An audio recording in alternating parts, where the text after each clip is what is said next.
टी20 विश्वकप रे आसंता काली final match हेबो हेले प्लेयर ऑफ द मैच किए हेबो ताकू नै एबेठरू चर्चा बढ़िलाणी आउ एथिरे मात्र जणे भारतीयक ना आगर रहिछि से होचंती संजू सैमसन दुईटी मैच रे भल प्रदर्शन करिसंती दुईटी जाक मैच रे मैन ऑफ द मैच अछंती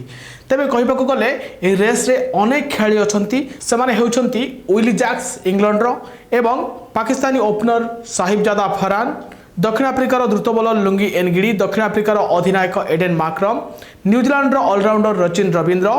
एवं विकेट रक्षक टीम सेफर्ट मध्य दाबीदार अछंती आउ यूएस रो जने बॉलर जे कि चमत्कार बॉलिंग करथिले से मध्य रेस रे अछंती जदि आमे कहिबा संजू सैमसन कथा चलित टी20 विश्वकप रे संजू सैमसन एपर्यंत 232 रन संग्रह करिसंती 97 रन पारी थिला 50 बॉल रे वेस्टइंडीज विपक्ष रे एवं 42 बॉल रे 89 रन पारी खेली इंग्लैंड विपक्ष रे सेपटे विली जैक्स चलित विश्वकप रे 8टी मैच खेली 226 रन करने सह 9 विकेट नहीं विली जैक्स बड़ दाबीदार होती विली जैक्स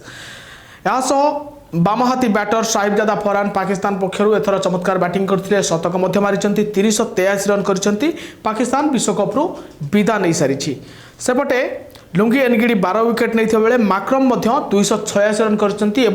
गोटे विकेट नहीं टीम सेफर्ट न्यूजीलैंड जे कि चमत्कार बैटिंग कर चलित विश्वकप रे 274 रन कर किए हेब टी20 विश्वकप player of the match comment कर जणातु।